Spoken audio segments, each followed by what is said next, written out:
राधे राधे दोस्तों, हरे कृष्णा। कैसे हो आप सब? उम्मीद करती हूँ अच्छे होगे, खुश होगे और बिल्कुल मज़े में होगे, आनंद में होगे। तो सुबह सुबह का टाइम तो नहीं है, ये थोड़ा सा दोपहर का टाइम है। हर्षित के स्कूल के आने का टाइम हो रहा है, तो मैंने सोचा कि मैं आमरस बना लेती हूँ। स्कूल से आएगा तो ठंडा ठंडा पिएगा। आगरा में एक्चुअली है ना, बहुत ज़्यादा गर्मी हो रखी है, बारिश वारिश हो रही नहीं है। मौसम तो खूब अच्छा बना हुआ है आज, है ना, मंगलवार वाले दिन तक। और बुधवार को तो अच्छी खासी बारिश आई है। जिस दिन मैं वॉइस ओवर कर रही हूँ उस दिन काफ़ी अच्छी सी बारिश आई है, पर गर्मी तो स्टिल है। और मैंने बताया अजय ने क्या सोचा था मंगलवार वाले दिन कि आज बुधवार है, इसलिए मैंने खुद ने भी ग्रीन ग्रीन सूट पहन लिया और अपने प्रभु, अपने कृषि को भी मैंने ना उनको ग्रीन ग्रीन कपड़े पहना दिए। कभी कभी ऐसा भी होता है। और जब मैं कथा पढ़ने बैठी हूँ ना, तो मैंने मंगलवार की कथा पढ़ी। मैंने बोला अरे आज तो मंगलवार है तो यहाँ पे जूस है ना बना लिया था, आम का रस। तो बस है ना, सबसे पहले अपने ठाकुर जी को, अपने कृषि को भोग लगा करके आ रही हूँ। वो वेट करते रहते हैं कि कब है ना मैया कुछ बनाएगी और मुझे ना पिलाएगी। तो यहाँ पर ना मैं ये सब कर रही थी, इतनी देर में हर्षित भी आ गया। तो फिर मैंने ना वो हर्षित को भी सर्व कर दिया। और हर्षित के पापा के लिए ना मैंने रख दिया था उठा करके। अब आप लोग है ना ये बोल सकते हो कि है ना, उनके तो डायबिटीज़ है, तो आप है ना उनको ऐसे मीठा क्यों खिला रहे हो? तो टच वुड नज़र ना लगे, लेकिन हर्षित के पापा ने अपनी डायबिटीज़ को है ना एकदम कंट्रोल कर लिया है, ख़त्म कर लिया। ख़त्म तो मैं नहीं बोल सकती हूँ, क्योंकि शायद ज़्यादा मीठा पिएँ तो है ना हो दोबारा से वो आ जाए। लेकिन अभी फ़िलहाल तो है ना उन्होंने अपनी डायबिटीज़ को कंट्रोल में कर लिया है। लेकिन एक चीज़ है कि वो है ना वेट नहीं ले रहे, मतलब उनका ना वज़न बढ़ रहा है ना, और पतले इतने हो रहे हैं कि बस बहुत ज़्यादा। तो बस एक यही दिक्कत आ रही है, बाकी तो उन्होंने डायबिटीज़ है ना अपनी कंट्रोल में कर ली है। और यहाँ पर है ना भगवान जी का जो पंखा है ना, वो पंखा बहुत ज़्यादा आवाज़ कर रहा था। तो मैं हर्षित के पापा को बोल रही थी, देखना कितनी ज़्यादा आवाज़ कर रहा है। तो ये बोले कि है ना इसमें वो लगेगा कुछ बैरियर वैरियर, जाने क्या होता है। तो फिर मैंने बोला लगा देना आप। तो फिर ये ना पंखे वंखे नीचे लगा रहे थे, है ना, नीचे लगा रहे थे पंखे। तो फिर उन्होंने तो बोला कि ला हाथ के हाथ है ना ये भी करता चलूँ। तो फिर ना उन्होंने ये पंखा उतारा, तो मैंने सोचा इन पंखुड़ियों को धो ही देती हूँ मैं। बहुत अभी थोड़े दिन पहले ही लगाया था पंखा, आपको याद भी होगा। लेकिन है ना, और अभी इतने दिनों में ही ना इतनी सारी धूल छा गई है इसके ऊपर, बहुत ज़्यादा। तो बस मैं ना इसको धो ले रही हूँ। पोंछने को बोला था हर्षित के पापा ने, पर मैंने पूछा कि धो लूँ क्या, दिक्कत है क्या? उन्होंने बोला धो ले, कोई दिक्कत नहीं है। और यहाँ पे उन्होंने पंखा लगाया, उसके बाद में मैंने उनको ना खाना सर्व किया है। ये थाली थी उनकी जो मैंने आपको दिखाई है। और उसके बाद में बस मैं गरमा-गरम रोटियाँ सेकती जा रही हूँ, उनको खिलाती जा रही हूँ। और मैं कभी भी है ना ठंडा नहीं, मतलब बना कर के नहीं रखती हूँ। जब वो खाते हैं ना उसी समय बनाती हूँ। हाँ, रात के टाइम में है ना, जैसे उनको देर हो रही है, वो ज़्यादा ही देर हो गई है, 11 बज गए हैं, तो फिर मैं सेक करके रख देती हूँ। बाकी मैं उनको है ना गरम-गरम ही बनाती हूँ। अच्छा, मेरे पास में एक कमेंट आया था कि उनके पास में ना शिव पुराण है और उसके ऊपर जो कपड़ा लगा था ना वो अगरबत्ती से जल गया है, तो उसे चेंज करना है क्या? तो हाँ, अगर आप है ना उसे चेंज कर सकते हैं तो उसे चेंज कर दीजिए। और अगर आप नहीं चेंज कर सकते हैं तो उसी के ऊपर ना दूसरा कपड़ा चढ़ा दीजिए। क्योंकि जो ये है ना हमारी जो धार्मिक पुस्तकें होती है ना, ये जितनी सुंदर तरीके से रखी जाएंगी ना उतना ही ज़्यादा अच्छा है। जैसे कहते हैं ना कि ना श्रीमद् भागवत महापुराण है, उसे ना साक्षात श्री कृष्ण कहा जाता है। वैसे ही शिव पुराण को भी है ना साक्षात भगवान शिव ही कहा जाता है। इसलिए ना शिव की वाणी है वो एक तरीके से। तो आपको है ना उसे सुंदर तरीके से सजा करके और फिर ना रखना चाहिए। तो अगर कपड़ा जल गया है तो उसे चेंज कर दीजिए, नहीं कर सकते हैं तो उस पर एक दूसरा कपड़ा चढ़ा दीजिए। साथ ही उन्होंने पूछा था कि घर में चूहे हो गए हैं तो क्या करना है चूहे भगाने के लिए।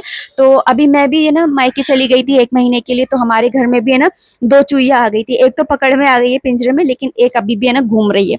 तो बस आप है ना जगह जगह पिंजरे लगा दीजिए, है ना, तो जिससे वो पकड़ में आ जाएगी। और साफ सफाई का ध्यान रखिए। देखिए इन चूहों को क्या होता है ना, कहीं पर कुछ खाने को मिल जाता है, छुपने की जगह मिल जाती है, तो कीड़े मकोड़े हैं, चूहे हैं, छिपकलियां, ये हो ही जाती हैं। तो बस है ना अपनी सफाई का ध्यान रखिए। और जैसे मैं नहीं थी तो ये बस खा रहे थे और ना कुछ सफाई वफाई का इतना ध्यान रख नहीं रहे थे, तो फिर ना चूहे हो गए थे। तो ऐसे हो जाते हैं, तो आप है ना बस थोड़ा सा सफाई का ध्यान रखिए। और है ना साथ ही साथ है ना जगह जगह पे पिंजरे लगा दीजिए। और अब दूसरा कमेंट ले लेती हूँ, जिसमें गद्दों के बारे में ना बोला था कि गद्दे का है ना लिंक। तो देखिए गद्दे का जो लिंक है ना वो मैंने डिस्क्रिप्शन बॉक्स में दिया हुआ है। मैंने मीशो से खरीदा था वो, ऑनलाइन ही। जयपुर गई थी ना तभी। तो आप है ना वो ब्राउन वाले की बात कर रहे हैं, तो मैं ब्राउन वाले की बात कर रही हूँ। तो आपको है ना डिस्क्रिप्शन बॉक्स में ना लिंक मिल जाएगा, आप डायरेक्ट उस पर क्लिक करोगे तो ना वहाँ पर पहुँच जाओगे। तो आप वहाँ पर ना प्राइस वगैरह भी देख सकते हो और ना वहाँ पे रिव्यू भी देख सकते हो। और बाकी मैं तो बिछा ही रही हूँ, तो मेरा डेली बिछते हुए आप देखोगे तो पता चल ही जाएगा कि कैसा है कैसा नहीं है। तो आप है ना, मुझे तो काफ़ी सही लगा क्योंकि पानी वगैरह जैसे नहीं जा रहा है, तो बढ़िया ही है ना। आप भी है ना परचेज कर सकते हो, कोई दिक्कत की बात नहीं है। अच्छा, एक कमेंट और ले लेती हूँ जिसमें उन्होंने पूछा था कि सुंदरकांड का जो पाठ होता है वो है ना हमें एक साथ ही पढ़ना जरूरी होता है क्या? हम मतलब कुछ चौपाई डेली नहीं पढ़ सकते हैं क्या? तो आप है ना अपनी सुविधा के अनुसार थोड़ा थोड़ा करके है ना पढ़ सकते हैं, कोई दिक्कत की बात नहीं है। भाव और श्रद्धा होनी चाहिए। जैसे कभी आपने एक चौपाई पढ़ ली या फिर ना आप डेली का एक पेज पढ़ लीजिए, या फिर आप है ना जैसा नियम बांध लेते हैं उसी अनुसार है ना आप पढ़ सकते हैं, जैसी आपको सुविधा है उस हिसाब से। बस अपने ना शुद्धता का ध्यान रखिएगा क्योंकि आप है ना हनुमान जी का सुंदरकांड का पाठ कर रहे हैं। वैसे अगर आप है ना किसी मनोकामना को लेकर के सुंदरकांड का पाठ कर रहे हैं तो आपको है ना एक ही दिन में ना सुंदरकांड का पूरा पाठ करना चाहिए। घी का दीपक जला करके, कुछ भी घी से बनी हुई और मीठा का भोग रख करके, और ना जैसे लड्डू हो गया, जैसे पुए हो गए या फिर बूंदी हो गई देसी घी की होती है ना, इनको रख करके और फिर ना आप है ना भोग लगा रख करके और ना फिर आप है ना सुंदरकांड का पाठ करिए, आपकी है ना मनोकामना बहुत जल्दी पूरी होती है। मेरे पास में एक कमेंट आया था, उन्होंने कहा कि है ना वैसे तो वो मुझसे उम्र में काफ़ी बड़ी हैं और उन अपनी बेटी की शादी करने की सोच रही हैं, तो है ना अमीर घर में दें कि गरीब घर में दें, कैसे घर में दें? तो मैं आपको है ना एक उदाहरण से समझाऊंगी। आपने ना आप अपनी बेटियों को दहेज नहीं, काबिलियत दीजिए। देखिए, रामायण का ही उदाहरण ले लीजिए। राजा जनक ने भी अपनी बेटी के लिए राजघराना ही चुना था, राज परिवार था वो, पर उनका आधे से ज्यादा जीवन तो है ना वनवास में ही गए, है ना बीता है ना। उस महलों में तो वो रही भी नहीं, लेकिन उन्होंने सीता मैया को है ना काबिल इतना बनाया कि वे वनवास में भी उन्होंने अच्छे से अपनी जिंदगी निकाल ली। इसलिए बेटियों को है ना काबिल बनाइए, किसी अमीर या गरीब का घर मत ढूंढिए, आप अपनी बेटियों को इस काबिल बनाइए कि अगर वो गरीब के घर में भी जाए ना तो उसको है ना, मतलब वो कहते हैं ना कि फर्श से अर्श पर पहुंचाने वाली ऐसी काबिलियत उन बेटियों को दीजिए, ऐसे संस्कार दीजिए, ऐसे धर्म कर्म उनको सिखाइए, है ना। और अगर आप अमीर घर में, वैसे तो देखिए जो भी होते हैं ना जोड़े होते हैं वो कहते हैं आसमानों में बन करके आते हैं, तो जिससे आपकी बेटी का जोड़ा लिखा है ना उससे तो शादी होकर के ही रहेगी, है ना। और जो फेरों वाली रात होती है वो कभी टलती नहीं है, तो जब उसकी उनकी शादी होनी होगी ना तभी होगी, और जिससे होनी होगी उसी से ही होगी। लेकिन फिर भी आप माता पिता होने के नाते सोच रहे हैं, तो मैं बस इतना सा कहूंगी कि आप अपनी बेटी को इतना काबिल बनाइए कि वो है ना अपने अपने बूते पर, मतलब देखिए आज का ज़माना ऐसा हो गया है कि सिर्फ एक इंसान की इनकम से है ना घर नहीं चलता है, दूसरे इंसान को भी कमाना पड़ता है। और अगर हाउसवाइफ है, कमा नहीं रही है ना, तब भी घर में उसको इस तरीके से है ना अपनी काबिलियत दिखानी चाहिए, घर में है ना इस तरीके से उसको घर खर्च चलाना चाहिए कि वही जो एक आदमी की जो इनकम है उसी में घर भी चल जाए और जुड़ भी जाए। तो आप है ना अपनी बेटियों को है ना इतना काबिल बनाइए। मैं ये नहीं कह रही कि बेटों को मत बनाइए, बेटों को भी बनाइए, लेकिन यहाँ बात अभी उन्होंने अपनी बेटी की पूछी है इसलिए मैंने बेटी का ही जवाब दिया, ठीक है ना। अच्छा, मेरे पास में एक कमेंट और आया था एकादशी को लेकर के कि एकादशी जो है वो 10 तारीख की रहेगी, 11 तारीख की नहीं रहेगी, आपने गलत बता दिया है। तो देखिए मैं आपको एक बात बताती हूँ कि है ना एकादशी है ना 10 तारीख को भी है और 11 तारीख को भी है। एकादशी जो है वो 10 तारीख को 8:16 पे प्रारंभ हो रही है और 11 जुलाई को 5:22 पे इसका विश्राम हो रहा है। और शास्त्रों में ऐसे कहते हैं कि जो दशमी युक्त एकादशी होती है उसका व्रत हमें नहीं रखना चाहिए, और है ना जो द्वादशी युक्त होती है उस एकादशी का व्रत करना चाहिए। जैसे अगर आप है ना 10 तारीख की एकादशी का व्रत रख रहे हैं तो आपको पारण जो है वो 5:22 से पहले तो आप है ना उसका पारण कर नहीं सकते, ठीक है। अब आप बोलेंगे कि उसके बाद में तो कर सकते हैं, नहीं, उसके बाद में भी आप 6 घंटे तक है ना पारण नहीं कर सकते, क्योंकि जो है ना एकादशी के बाद में है ना द्वादशी लगती है, और द्वादशी का जो पहला 1/4 पहर होता है लगभग 6 घंटे का, वो है ना हरिवासर का समय कहलाया जाता है, और उसके अंदर कोई भी सांसारिक या भौतिक कार्य नहीं किए जाते हैं, तो ना उसके बजाय भगवान की भक्ति और भजन आदि में ना अपना ध्यान लगाना चाहिए। तो इस हरिवासर के दौरान है ना व्रत खोलने की ना पूर्णतः मनाही होती है, इसका फल नहीं मिलता है एकादशी का। इसलिए ना अगर आप 5:22 पे एकादशी का विश्राम हो रहा है तो आप ऐसा नहीं कि 5:23 पे है ना पारण कर लेंगे, आप उसके बाद में 6 घंटे तक आपको है ना रहना पड़ेगा है ना व्रत के अंदर ही। बात रही कि दशमी को रखें या 11 तारीख को रखें, तो मैं तो 11 तारीख को रखने वाली हूँ। और दशमी तिथि को भी मैं सारे नियम फॉलो करने वाली हूँ, जैसे कि मैं चावल नहीं खाऊंगी, प्याज लहसुन का उपयोग नहीं करूंगी, धरती पे शयन करूंगी। ये सारे जो नियम होते हैं वो सारे मैं फॉलो करने वाली हूँ दशमी पे भी। और एकादशी 11 तारीख को एकादशी का पे भी हम करेंगे। देखिए जो ये होते हैं ना, ये सारे तीज त्योहार वो दो तरह की परंपरा पे होते हैं। जैसे मैं कई बार आपको बोलती हूँ कि हम तो वैष्णव है, हम तो वैष्णव है, तो वैष्णव और दूसरा होता है स्मर्त। ये दो होते क्या है? वैष्णव का मतलब होता है जो भगवान विष्णु और उनके अवतार, विशेषकर कृष्ण भगवान के भक्त होते हैं, केवल उनके ऊपर ही डिपेंड होते हैं कि जीना मरना सब कुछ हमारे तो वही है। और स्मर्त में क्या होता है कि गृहस्थ आश्रम में क्या होता है ना, स्मर्त में ना क्या होता है कि हम देवी माँ को भी पूज रहे हैं, हम है ना भोलेनाथ को भी पूज रहे हैं, हम हनुमान जी को भी पूज रहे हैं, उनके भी व्रत कर रहे हैं ना। तो ये सब मैं भी करती हूँ, ऐसा नहीं है कि मैं नहीं करती हूँ, लेकिन ज्यादा मेरे आराध्य कौन है? भगवान कृष्ण। तो इसका मतलब मैं किस वैष्णव हुई है ना। तो ऐसे कई लोग होते हैं जो शिव भक्त होते हैं। ऐसा शिव भक्त इसका मतलब ये नहीं है कि वो कृष्ण नहीं है। तो शिव और कृष्ण सेम ही होते हैं, हरिहर एक समाना, ऐसा कहा जाता है, ठीक है ना। तो आप है ना, अगर जैसे स्मृत परंपरा में है तो आपको है ना ये करना चाहिए, दशमी युक्त जो 10 तारीख की एकादशी का व्रत करना चाहिए। और अगर आप वैष्णव हैं, यानी कि प्योर आप श्री कृष्ण भगवान के भक्त हैं, उन्हीं की चरण शरण में है, तो आपको है ना 11 तारीख का एकादशी का व्रत रखना चाहिए। मैंने आपको क्लियर कर दिया होगा। और हाँ, एक बात और बता देती हूँ कि जो दशमी युक्त एकादशी का व्रत करते हैं ना, तो उसका फल है ना देवताओं को नहीं मिलता, उसका फल राक्षसों को मिलता है, ऐसा शास्त्र में लिखा है। अब आप बोलेंगे कि कौन से शास्त्र में लिखा है, तो मैं आपको बता देती हूँ कि पद्म पुराण और स्कंद पुराण में है ना इसके बारे में लिखा है। दशमी विद्या एकादशी, जिस एकादशी तिथि में दशमी का अंश विद्यमान होता है, थोड़ा भी अगर थोड़ी सी भी होता है, तो उस व्रत को है ना वर्जित माना जाता है। कहते हैं कि राक्षसों असुरों का है ना इस दिन है ना अवतार हुआ था दशमी वाले दिन, और एकादशी वाले दिन है ना देवताओं का अवतार हुआ था। इसलिए यदि एकादशी में दशमी का स्पर्श हो तो उस व्रत को करने के लिए ना आसुरी शक्तियां या दैत्यों का बल बढ़ता है। तो इसलिए ना जो दशमी युक्त एकादशी होती है वो वाला व्रत हमें नहीं करना चाहिए। और एक चीज और, पद्म पुराण में ये भी कहा गया है कि दशमी युक्त एकादशी का व्रत करने से व्यक्ति की आयु और बल दोनों ही क्षीण होते हैं। इसे आसुरी एकादशी भी कहा जाता है। और तो और स्कंद पुराण में, गरुड़ पुराण में तो इतना तक लिख दिया गया है कि दशमी से मिली हुई मतलब कि विद्या एकादशी का व्रत नहीं करना चाहिए, क्योंकि यह फलदायी होने के बजाय दोषपूर्ण होती है और परिवार के लिए कष्टकारी मानी जाती है। तो मैंने पूरा समझाने की कोशिश करी है। आई होप आपको समझ में आ गया होगा कि दशमी जो एकादशी है वो दशमी युक्त एकादशी हमें नहीं करनी चाहिए। तो आप है ना 10 तारीख वाली एकादशी को हो सके तो मत कीजिए, 11 तारीख वाली जो एकादशी है उसी का ही आप है ना व्रत रखिए। सुबह सुबह है ना टाइम से उठ गई थी, और है ना उठने के साथ ही है ना अपने कर दर्शन करे, पृथ्वी माँ को प्रणाम किया, 5 भक्तों के नाम स्मरण करे, भगवान को धन्यवाद दिया कि उन्होंने एक और दिन पृथ्वी पर दिया कि हम अपने प्रभु के साथ में अपना जीवन यापन कर सकते। पता नहीं अगला जन्म तो कौन सी योनि में मिले और भगवान को हम स्मरण कर भी पाए या ना पाए, लेकिन इस योनि में जितना हम कर सकें उतना ज्यादा अच्छा है। और सुबह उठी तो देखा बारिश हो रही है, इतना अच्छा मौसम हो रहा था, बहुत ही बढ़िया सा।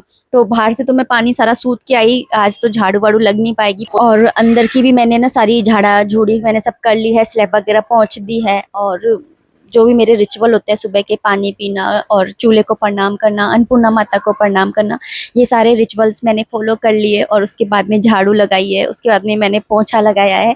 तो सुबह डेली मेरा यही नियम रहता है, मैं आपको साथ में डेली शेयर करती हूँ। और बहुत सारे लोग बोलते हैं कि आपसे मोटिवेट होकर कि हम भी सुबह जल्दी उठने लगे, अच्छा लगता है। हाँ भाई, अच्छा तो लगना ही है, सुबह का तो माहौल ही ऐसा होता है बढ़िया वाला, तो अच्छा तो लगना ही है। 1-2 दिन आलस जरूर आता है, लेकिन फिर बाद में ना धीरे धीरे अच्छा लगने लग जाता है। अच्छा, एकादशी से रिलेटेड ही एक क्वेश्चन और आया था कि 10 को करेंगे हम एकादशी, क्योंकि 10 जुलाई को काशी पंचांग में ना 3:33 पे एकादशी शुरू हो रही है।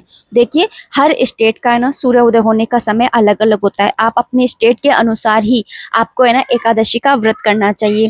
आप है ना अपने मतलब गूगल पे आप है ना एक है ना सर्च जरूर मार लिया कीजिए कि आपके यहाँ पर है ना एकादशी कब है, सूर्योदय का समय कब है, और जो जो मैंने बताया है जैसे हरिवासर का समय क्या है ना, दशमी युक्त एकादशी तो नहीं है, ये सारी चीजें आप है ना देख करके और फिर आपको है ना एकादशी का व्रत जो है वो करना चाहिए। हम एकादशी का व्रत सिर्फ इसलिए तो कर रहे हैं ना ताकि है ना भगवान हमारे प्रभु जो है वो खुश हो जाए। अगर एकादशी के व्रत का मैं दूसरा नाम रखूं तो वो होगा सादगी का व्रत। आप खुद देखिए कि ये व्रत कितना सादगी भरा है, आपको ज़मीन पर सोना है, आपको है ना सात्विक भोजन करना है, अन्न ग्रहण ही नहीं करना है, बहुत ही सात्विक तरीके से आपको है ना व्रत करना होता है। अगर आप इतना भी संकल्प ले लें कि मैं आज के दिन झूठ नहीं बोलूँगी, किसी का बुरा नहीं सोचूंगी, सात्विक भोजन करूँगी, या फिर ना मैं किसी की निंदा नहीं करूँगी, यह भी एकादशी का है ना पूर्ण फल देने वाला व्रत माना जाता है। इतना सादगी का, इतने से में हमारे प्रभु जो है वो खुश हो जाते हैं। आप संकल्प करके है ना एकादशी का व्रत करके तो देखिए भगवान कैसे प्रसन्न हो जाते हैं। और क्योंकि सुबह सुबह का टाइम है, इसलिए आप सभी को सुबह सुबह की राधे राधे। और यहाँ पर ना मैं बस मंदिर के बर्तन लेकर के आई हूँ, ठाकुर जी को जगाया ही हूँ, मंदिर की सफाई भी कर दी है। और उसके बाद में ना यहाँ पर ये वाला जो दिया है ना, ये मैंने ऑनलाइन ही मंगाया था, और जब से मैंने मंगाया है ना, इसको बस मैं ऐसे साबुन से धो देती थी कभी कभी, लेकिन इसकी चमक थोड़ी सी चली गई थी, तो मैंने सोचा कि आज इसको मैं पीताम्बरी से रगड़ करके साफ करूंगी। थोड़ा सा मुझे डर भी लग रहा था अंदर से कहीं कि कहीं ये पीतल का ना हुआ तो ऊपर से ऐसा ही कवर चढ़ा हुआ तो, लेकिन जब मैंने इसको साफ किया ना और इसकी चमक देख करके है ना, सच में मेरा दिल खुश हो गया, मेरा दिल ही चमक गया। मेरा दिल तो खुश हुआ ही हुआ, मेरी आंखें भी चमक गई इस दिए को देख करके। तो यहाँ पर है ना बस मैं इस पीताम्बरी से साफ कर रही हूँ, और सारे बर्तनों को ही मैं ना पीताम्बरी से साफ कर लूंगी। और जूना वगैरह मैंने नहीं लिया है, हाथ से ही मैं रिगड़ रही हूँ। और आई नो पीछे है ना बैकग्राउंड में बच्चों के चीखने चिल्लाने की आवाज आ रही होगी। एक्चुअली बारिश हो रही है ना, तो उन बच्चों को बस स्कूल से आकर के और वो नहाने में लगे और इतना शोर कर रहे हैं ना तो आप है ना इस चीज को थोड़ा सा अवॉइड करिएगा। और यहाँ पर बस मैंने दिए को साफ किया है। अच्छा, मेरे पास में एक कमेंट और आया था कि मूर्तियों की दिशा बदलने से घर की ऊर्जा जो है वो प्रभावित होती है क्या? हाँ, 100% होती है। मंदिर में अगर आप मूर्तियों की है ना जगह चेंज कर देते हैं तो उससे है ना आपकी जो घर की एनर्जी है वो भी चेंज हो जाती है। मंदिर हमेशा ना ईशान कोण में, मतलब कि नॉर्थ ईस्ट में होना चाहिए। सबसे मतलब हल्की इस दिशा को रखना चाहिए, इधर कुछ भी भारी चीज नहीं रखनी चाहिए।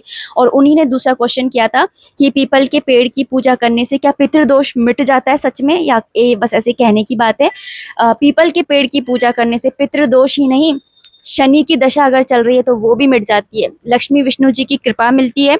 साथ ही साथ अगर कोई रोग है, कष्ट है, बीमारी है, टोना टोटका है, उससे भी आपको मुक्ति मिलती है। क्योंकि भगवान श्री कृष्ण ने ना भगवत गीता में कहा है कि इस दुनिया में पेड़ों में पेड़, मैं हूँ पीपल का पेड़। तो इसलिए ना अगर आप पीपल के पेड़ की है ना पूजा करते हैं है ना, और दिया जलाते हैं, तो है ना आपके ये सारे जो दोष होते हैं वो मिट जाते हैं। अभी बर्तन वगैरह साफ करके और सूर्यनारायण भगवान जी को जल अर्पित करने जा रही थी। बारिश इतनी हो रही थी तो सोच रही थी कि अब भी जल अर्पित करके आऊं या पहले अंदर की पूजा कर लूं।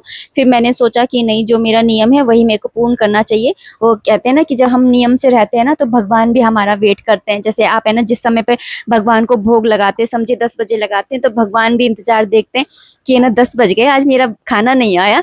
तो इसलिए है ना जो नियम ले लेते हैं ना उसे पूर्ण करना चाहिए हर हाल में। तो बस है, मैं यहाँ पर ना पानी जो है सूर्यनारायण भगवान जी को अर्पित करके आई हूँ। हर्षित का हो रहा था, मुझे पता नहीं था कि वो स्कूल जाएगा नहीं जाएगा, क्योंकि इतनी बारिश हो रही थी। तो फिर मुझे थोड़ा लग रहा था कि पता नहीं स्कूल से ही कोई मैसेज आ जाए, पता नहीं, या फिर ना हर्षित ही छुट्टी करे। तो फिर मैं बड़ी कंफ्यूज थी। फिर मैंने ना पूजा करी, अंदर की कथा वगैरह करी, आज बुधवार की कथा पढ़नी थी वो पढ़ी। उसके बाद में मैंने हर्षित को जगा करके पूछा तो उसने बोला कि हाँ जाऊँगा। तो फिर मैं ना लंच बॉक्स की तैयारी करने लग गई, लेकिन फिर बाद में ना उसने कहा कि बारिश हो रही है, नहीं जा पाऊंगा। तो फिर ना मतलब बना लिया था मैंने लंच बॉक्स तो, लेकिन फिर उसने मना कर दिया। तो यहाँ पर ना मैं सूजी का जो मैं बॉल्स बनाती हूँ ना, तो वही मैं बना रही हूँ। लेकिन आज मैं ना बॉल्स नहीं बनाऊंगी, मैं ना जैसे वो होता है ना ढोकला, उस स्टाइल में मैं बनाने वाली हूँ। तो यहाँ पर मैंने पानी रख दिया था गर्म करने के लिए, उसमें नमक और लाल मिर्ची मैंने डाल दी थी, और साथ ही है ना मैं इसके अंदर सॉस डालती हूँ, और लहसुन और अदरक का जो पेस्ट होता है ना वो मैं इसके अंदर डालती हूँ। तो ये डाल करके और ना फिर इसके अंदर जो सूजी होती है, भूनती नहीं हूँ, थोड़ा सा कच्चापन दूर हो जाए और जो इसके अंदर से एक खुशबू सी आती है ना वो निकल जाए, बस इतना। उसके बाद में जो ये सूजी थी इसको मैंने इसके अंदर डाल दिया और इसको बस है ना मिक्स कर लेंगे। और जितनी सूजी लेते हैं ना उसका डबल हमें पानी लेना होता है, ज़्यादा नहीं लेना होता है। और इस तरह से देखिए ना ये कतलियाँ बन गई थी, और फिर मैंने राई का ना तड़का भी लगा लिया था। और आज खाने में मैंने बनाए थे दाल चावल भोग के लिए। और अब इस वीडियो को मैं इतना ही रखना चाहूँगी। उम्मीद करती हूँ वीडियो पसंद आई होगी। अगर आई है तो प्लीज़ लाइक कर दीजिएगा।